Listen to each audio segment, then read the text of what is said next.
Welcome back to the Most Wanted Podcast. I'm your host Nahum Bokala, and nothing is safe from discussion over here. Before we start off, let me shout out those listening in on Anchor, Radio Public, Overcast, Breaker, Pocket Cast, as well as Google Podcasts.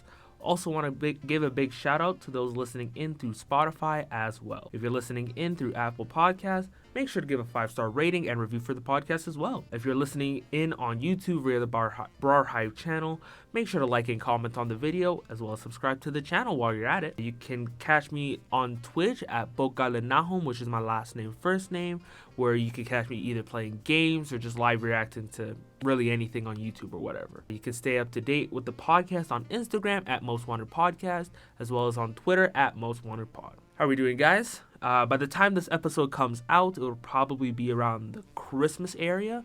So if it comes out by then, have a Merry Christmas, Happy Holidays, Happy Kwanzaa, Happy Hanukkah for any people who celebrate while listening to this podcast. And if it doesn't come out by then and it comes out a little bit later, that's probably going to be, New Year's area, I would assume. So if it comes out by then, Happy New Year's. So this episode, I want to talk about Star Wars, or as I like to say, the downfall of Star Wars, as this episode is called. If you guys know me, I'm a really big Star Wars fan. When did I first watch I think I was maybe about 8 or so. No, maybe a little bit younger.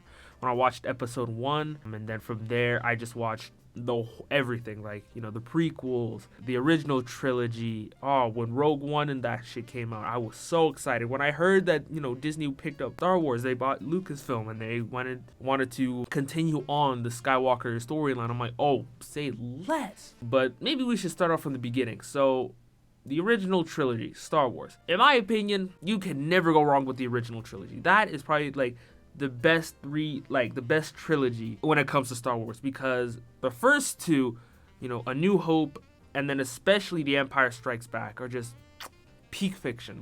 You cannot go wrong with it. The storylines are great, the characters are amazing. The characterization is great. The world building is top tier. I think Star Wars has some of the best world building I've ever seen in fiction, I would say. I know that there's probably other, series that I need to get into.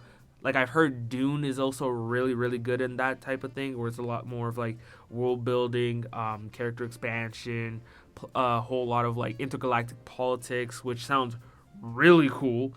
Intergalactic Game of Thrones is what I heard it being compared to. So I'm interested.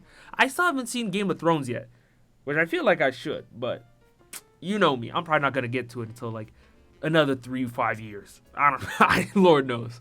So the first two movies, New Hope, Empire Strikes Back, perfect. I would probably give them 9s to 10s. And then, what was the third movie called? So wait, New Hope, Empire Strikes Back. It's a Return of the Jedi. That's what it is.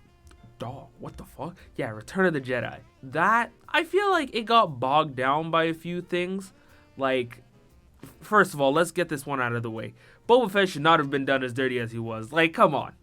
Are you serious? One of the coldest niggas in episode 5, right? At the time, it wasn't even known as episode 5. It was just the story that was. So technically, then it was episode 2. But anyways, move on. Boba Fett should not have been done the way he was. He was introduced as a cold-ass bounty hunter, right? One of the the top nigga in his craft. And he gets killed by a blind Han Solo and gets knocked into the Sarlacc. What? I know this has been beaten down to death, but I haven't even talked about it. My nigga, do better. Do better. Nah, that's like Steph Curry blowing the 3-1 lead against the Cleveland Cavaliers in 2016. You cannot do that. There's no way when you had victory in the palm of your hand and then you just, by a blind nigga, swat that shit. Wouldn't let that shit happen to me though. Anyways, yeah, episode 6, I would still say it's a pretty good watch, but Boba Fett getting done dirty the way he was. I don't know, Han Solo kind of just didn't feel right to me. Ever since he died in episode 5. And then when he was brought back in episode 6, I think it was a lot of behind the scenes stuff that was the issue, because initially Harrison Ford, the actor who played Han Solo, apparently he didn't want to come back to play Han, and so That's why they had the potential of killing him off in episode 5. But because he was offered a shitload of money by Lucasfilm, he was like, alright, okay, I guess I'll come back. And then that's why he was brought back. But even then, it was like a little bit iffy on how he was written. It was sounded like he was a lot more, like he regressed in character. That's what it looked like to me. Like he was a lot more generic rather than, you know, how he was in episode 5 and episode 4. But I think that might just be me. I'm not too sure. But that and the Ewoks. The Ewoks also kind of got me mad. They should not have been staying on Endor for that long. There's no way. Okay, similar argument. Those furry, small-ass Ewoks, right? They should not have been folding military-grade stormtroopers. Not like, I know the stormtroopers have a shit reputation for having horrible aim and stuff, but like, come on. There's no way in heaven and hell you cannot shoot these Ewok, literal, what are they called? Care Bears. Literal Care Bears. You cannot shoot them down. All I know is if I would, give me a pack of bubblegum and at least a pistol, I promise you I'm murdering every single Ewok in sight if I was a stormtrooper. That's all I would need. That's all I would need. Anyways, but yeah, episode 6, I would probably give it like out of 10, maybe like a 7. I think honestly, like them staying on Endor for so long and like the way they kind of did some characters a little dirty, that kind of threw me off a little bit. But besides that, it was still a really good watch. Like the end scene is perfect. Oh my goodness, with Anakin coming back to finally, redeem himself, save his son, throw away the fucking Palpatine like he was garbage. I'm like, that's what we like to see. That's what we like to see. And then honestly, they could have left it off like that and it would have been like chill. Like no one needed to see anything else and it would have been like, yeah, this is a perfect trilogy. And then in, I believe, the 80s, 90s, I think episode 1 came out in 91, if I'm not mistaken. Yeah, I'm pretty sure it came out 91. Basically, it was prequel, so it was going to be highlighting the life of Anakin Skywalker and what led him to the path of becoming Darth Vader. And everyone was like, what? Yo, say no more. That sounds fucking dope. Episode 1 comes around, right? And this is me talking about in hindsight. When I first watched it when I was a little kid, I thought it was fucking dope as shit. I mean, one scene in particular is still one of the best scenes I've ever seen, which is, see what I did there? Anyways, Darth Maul, Obi-Wan Kenobi, Qui-Gon Jinn, that final scene in Naboo, I'm dumb, in Naboo, that was so sick. Oh my goodness, that was so fucking raw. And then the music, Duel of the Fates in the background. Oh my goodness. Oh, I think Duel of the Fates is probably one of the most, that and the Imperial March theme, so basically Darth Vader's theme. Those are two of the most iconic Star Wars songs of all time, in my opinion at least. There's no, like the moment you hear it, dun dun dun dun dun dun. Come on, everyone knows what it's about to happen. That's free smoke. Everyone's gonna catch it. Yeah, episode 1, I think it was a decent watch, but like overall, it was kind of a slog. Like it was kind of, how would I say, confusing. Yeah, it was definitely confusing because when I went back to watch it, I was like, what is the plot of it again? And like the fact that I couldn't remember, like keep in mind, I haven't seen the original Star Wars trilogy in years. But I still know what happens, like, in terms of plot details, perfectly. When it comes to episode 1, I'm like, what the fuck happened? And it's kind of similar for the whole trilogy, but, like, episode 1 specifically, because you don't know exactly what's going on. All you know is, like, yeah, politics between Naboo and... I don't even remember who else. I think it was Naboo and, like, the Trade Federation, I think it was. Lord knows I can't remember. Jesus Christ, it's been forever. But yeah, and then it shows, a young Anakin Skywalker, a young Padme Amidala, which was kind of weird considering how Padme was a lot older than Anakin, but was still kind of flirting with him. And I'm like, this kind of seems a little fucked. I mean, well, how old was Padme and how old was Anakin at the time? Let me check, actually. Anakin is 9 and Padme is 14. That's kind of fucked up. Like, What? And you're still flirting? Come on, that's nasty. That's nasty. That's nasty. Like, I get it. It's movie, right? It's fictional, but even if like, that's just icky. But then after that was episode 2, Attack of the Clones, right? So this is about the start of the Clone Wars. Yeah, so this is pretty much like starting the Clone Wars. We get Jango Fett getting introduced and killed in the same movie, which it'd be like that, wouldn't be like that, but at least that was the introduction of Boba Fett. So we'll take it. Oh shit, I haven't even talked about Obi-Wan Kenobi, the best character in the prequels. Oh shit, I haven't even mentioned him. Yeah, so Obi-Wan Kenobi, I feel like I really don't need to explain a whole lot because Star Wars is just so well known that like everyone kind of knows what's going on when it comes to like some of the main characters. Like everyone knows Darth Vader / Anakin Skywalker. Everyone knows Luke Skywalker. Everyone knows and Obi-Wan Kenobi. So I'm like, I feel like I need to explain too much here. But yeah, Obi-Wan is probably the best character in all of the prequels. And I don't even think that's up for debate. Like, I think that's actually fact. Maybe like close second would be like Anakin, but like Obi-Wan is just, he's just that guy. He's just that guy. And now there's a Kenobi confirmed show coming up for Disney Plus. Is it a show or a movie? I don't even know. But either or, I need it. I need it. So when Attack of the Clones came out, I mean, it did fairly well. Like, there was a lot. It was the first time that we've seen Jedi, like a whole bunch of Jedis just on smoke at the same time. I'm like, oh, okay, we're going down like this. Okay, we got big nigga Mace Windu in the building, of course, Master Yoda in the building. And honestly, I think it was decent, but not my favorite of the prequels. And then episode 3, easily the most memeable of the entire Star Wars like franchise. The amount of memes that have come out of it, holy shit, it is pure comedy. But on top of that, it still is the best of the prequels, in my opinion. Like, it's not a great movie. It's a good movie, in my opinion. It's a good movie. But the memes just, just top tier. So it kind of highlights, oh yeah, Padme is pregnant. Now Anakin's like, oh shit. And he gets lured to the dark side. So this is the movie where Anakin finally goes into the dark side. And Obi-Wan is like, oh shit, my student just went to the dark side. What the fuck? And so it's a really good movie, I would say. It's pretty solid, but the memes just, they just hit different. But overall, I think the prequels were handled like, they were iffy, It was handled a little iffy, but they were crucified on the internet. Everyone was like, nah, the prequels are all ass. Everyone was in agreement, right?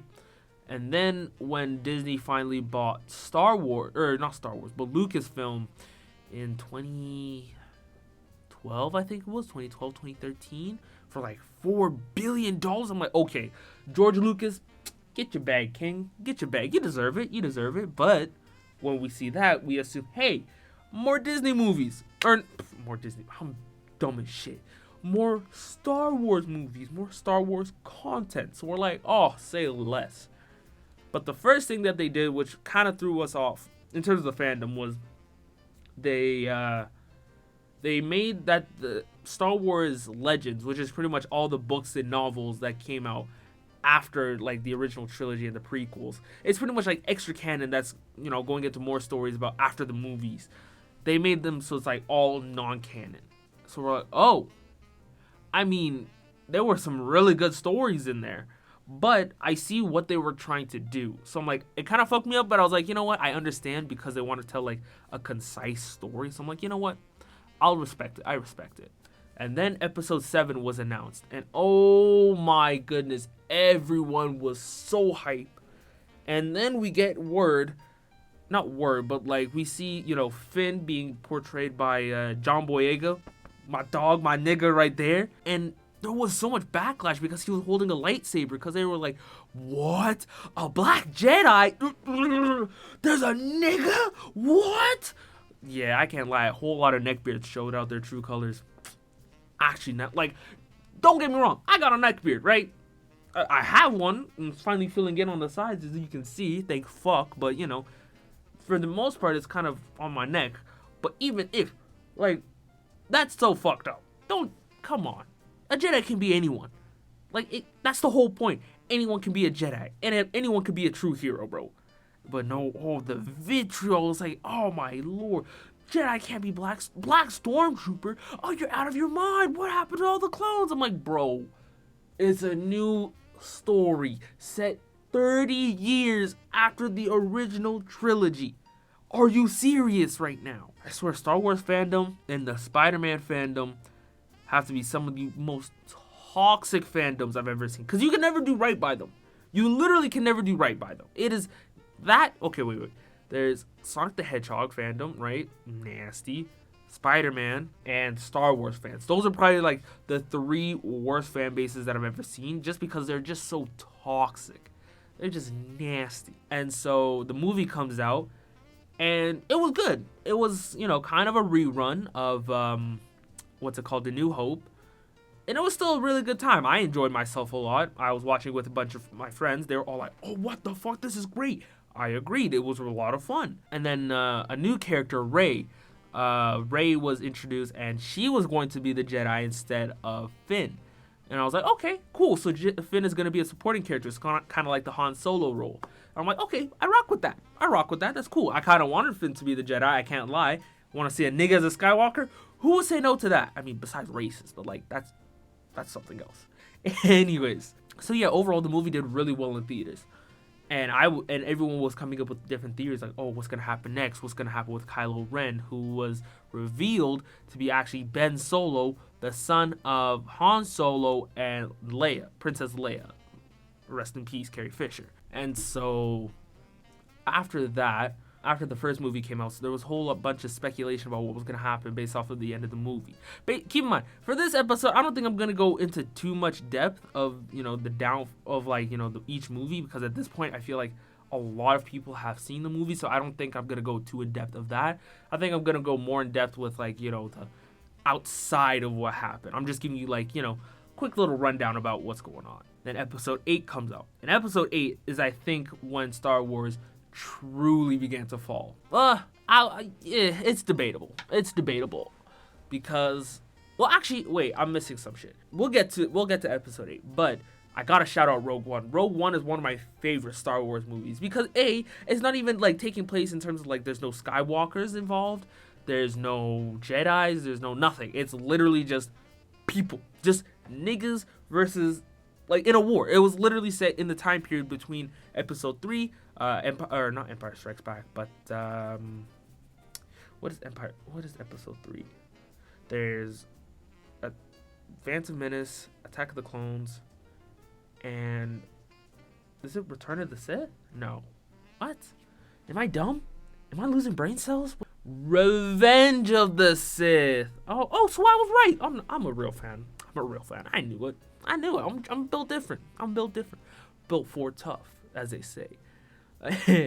So it was set in between Revenge of the Sith and A New Hope, and in that time, it was pretty much detailing how the rebels even got the schematics for the Death Star in the first place. So if that movie didn't happen, then, well, obviously, the original trilogy happened, but it was just showing the explanation of how, you could even get to that point in A New Hope. So I'm like, okay, I'm really rocking with it. And so it was really cool to see that type of movie finally come out about in Star Wars. It was wasn't focused on the Skywalkers or, Han Solo or whatever. It was just regular people fighting a war against, the big conglomerate empire. And so it was really cool. I thought it was sick. And then episode 8 comes out, and the amount of backlash that episode 8 got, it was really, really divisive. Some people hated it, and some people love it. At first, I didn't like it at all. I gotta keep it a stack. I did not like the movie at all. I felt like they did so many things wrong. I mean, even now, I've definitely warmed up to the movie, but even now, there's still some things that rub me the wrong way. They threw away Finn almost entirely. They gave him a brand new romance with, what was her name? Rose, I believe. Even though it's you really don't have to give him multiple romances. And it literally started all because people were saying what was his name? Finn and Poe should be a couple, but Disney, no gay people, so that's why they tried to make sure that they were as separate as possible when it comes to being romantically involved. So I'm like, it doesn't really matter, like if they end up hooked up, whatever, it's cool as long as it's good storytelling. I don't care. And so I've definitely warmed up to how they portrayed Luke Skywalker in the movie as well. At first I thought he was definitely misplayed, like, oh, that's not how Luke Skywalker would act. But in hindsight, it's like he is an old man that has seen everything there is to offer in terms of the galaxy, and he has not betrayed, but in his eyes, he's lost the trust of his best friend and his sister by his nephew turning to the dark side and his nephew murdering Luke's entire school of young Padawans. And so Luke obviously isolates himself and becomes a hermit. Well, a cranky hermit at that. And so when Rey goes to him, like, I get it. It was actually good storytelling. But I feel like they shouldn't have killed Luke off in the way that they did. It was a really cool way that, they showed just how strong and connected Luke was to the Force at the end when he was going up against, Kylo Ren. It wasn't even him going up against Kylo Ren anyways. It was literally his Force projection going up against Kylo. But he did not need to die. I'm going to keep it a stack. He could have died. I feel like he should have died in the end, in the final movie, or either that or it just doesn't die at all, in my opinion. Like, the sequels did a thing where they systematically killed off almost all of the older characters. So, like, Lando was still alive, but, like, Han is dead, but honestly, I don't think Harrison Ford was going to come back as, like, a main character because he was like, I'm sick and tired of this shit. Mark Hamill loves the series. Oh, he loves Luke Skywalker, but he was killed off. Carrie Fisher unfortunately passed. I think she was supposed to have more scenes in the third movie, but due to her passing, they weren't able to film it all, so that's why I think they cut her role short. So I don't blame them on that part. Hard situation to get through. But overall, they did and then they tried to kill Chewbacca a couple times, but like, those fake deaths that they do where it's like, oh my goodness, I think he's dead. Oh no, I killed him. Turns out, nah, he's alive. But overall, I feel like, and then at the end when it was Kylo who killed off Emperor Snoke, and now he is the leader of, what are they called? The New Republic? No, not New Republic. What are they called? The New Order. Yeah, the New Order. New Order? The One Order? Anyways, whatever order they are. Kylo Ren was now the leader of said, empire, and asking Rey to join, and, there was a whole bunch of mystique in the first movie about who Rey's parents are, and then Kylo Ren and Emperor Snoke are like, no, your parents were nobodies, they just gave you up. And at first everyone's like, what the fuck? And I was like, why would you lead us on like that? And I think at first I thought that was like, what the fuck, why would you lead us on like that? But in hindsight, it's like, it actually could have been done really well, where it's like, yeah, your parents were nobodies, they gave you up, they were shitholes, but anyone can be a real hero. Anyone can be a Jedi. Anyone can pick up a lightsaber if you have enough training and are talented enough. Like, the Force being born inside you should not just be a genetic thing. It should just be like, it could be anyone. But this is where the downfall comes part in. The Rise of Skywalker. Episode 9 fucked up everything. And I think the main reason behind it all was there was no planning. There was literally no planning with the sequel. When it comes to the original trilogy, George Lucas and his team was working on it from episode 4 till episode 6. The prequels, for as much shit as they got, and some of it rightfully deserved, at least it was cohesive storytelling from episode 1 to episode 3. But the sequels, it was like J.J. Abrams directed the first one. Then, what was the name of this? Who was the person that directed the second movie? Let me just check. I'm doing a lot of research today. Rian Johnson directed episode 8, and then J.J. Abrams directed episode 9 again. My question is, why was it that, at least could there have been any dialogue? There was no, like, it looked like there was no dialogue between J.J. Abrams and Rian Johnson in terms of, like, how they want to proceed the story. There was none whatsoever, because, like, it could have blended well between episode 7 and 8. Rian Johnson did what he could in terms of, what he was given. There was potential in what he wrote. But episode 9, J.J. Abrams saw the backlash and was like, oh, time to rewind everything. Everything is fixed now. So he pretty much brings back Chancellor Palpatine in the dumbest way possible. Like, the way that he's introduced is by Poe Dameron looking at the rebels and being like, yeah, somehow Palpatine's back. That is an actual line in a multi-billion-dollar franchise who have some of the top writers in the entire industry. Somehow he's back. You couldn't find a way to explain it in like the last movie or this movie at all. Like, it was like the most bullshit reason. Like, Kylo Ren even asked when he found out that it wasn't Snoke that was leading him on the path of, you know, being evil. It was Palpatine. He asked, like, how were you alive? My grandfather killed you.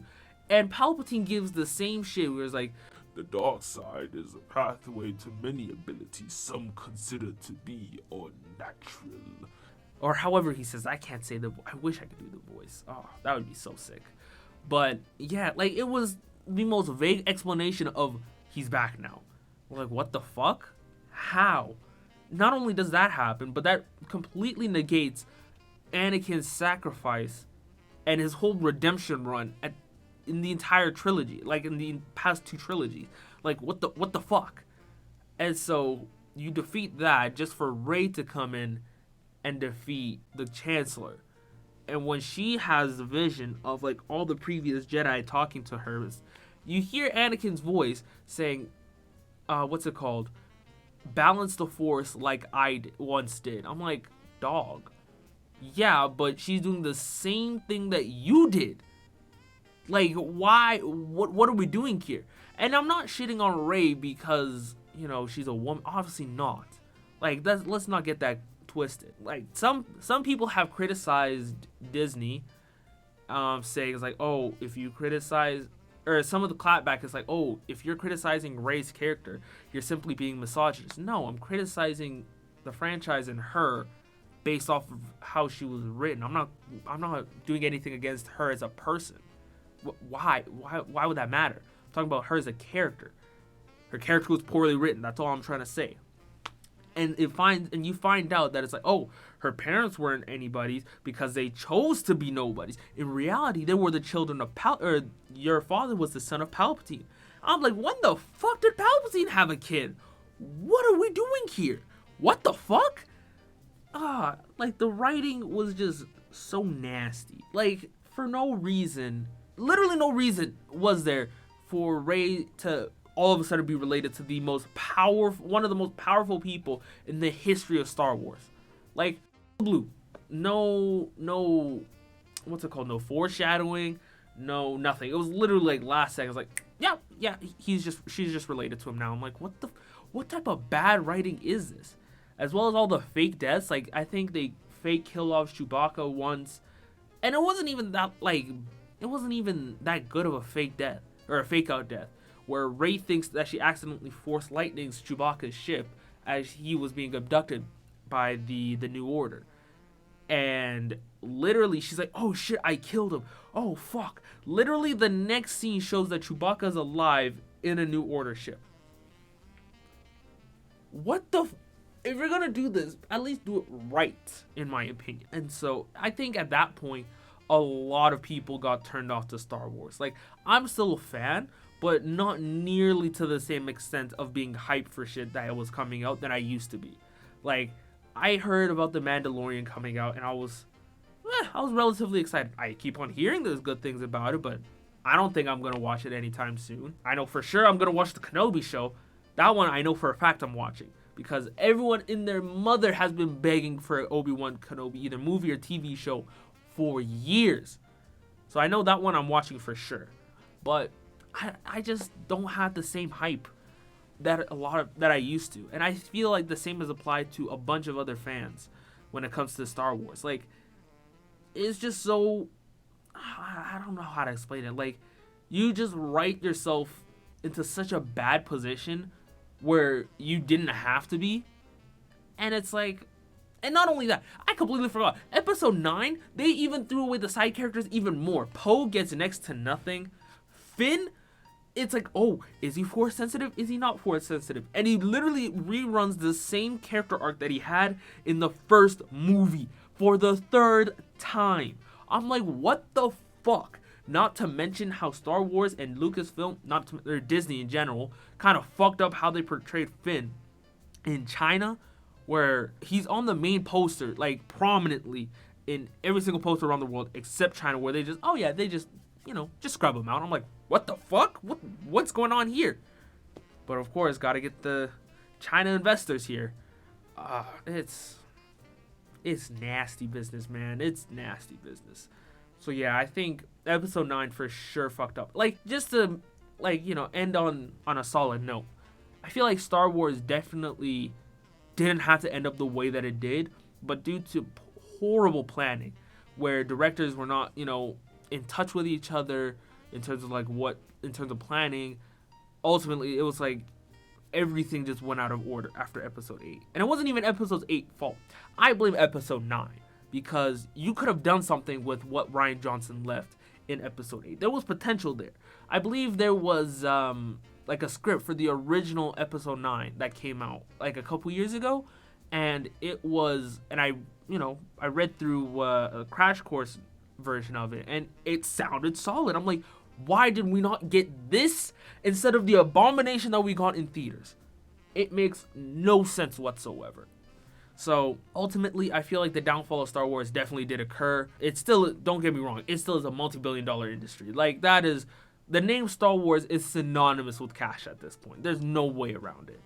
Like, it's gonna make money no matter what, but definitely the intrigue for me, and at least some of the fandom, has definitely died down in terms of how it used to be from, like, when we heard that episode 7 was gonna be coming out, and, all of the in-between movies, the anthology films, that's what they're called. So, like, Solo, I still haven't seen Solo now that I think about it. I haven't seen Solo, I haven't seen The Mandalorian yet, but overall, it was just bad planning overall by Marvel, by Lucasfilm / Disney. So maybe they can turn it around, I don't know, but fingers crossed, waiting to see, but I'm not holding out any hope. So with that being said, thank y'all for making it to the end of the episode. If you want to show love to the podcast, follow me on both Instagram at Most Wanted Podcast and Twitter at Most Wanted Pod to stay up to date on guest features, upload days, and more. Once again, want to shout out those listening in on Google Podcast, Breaker, Overcast, Radio Public, Pocket Cast, and Anchor.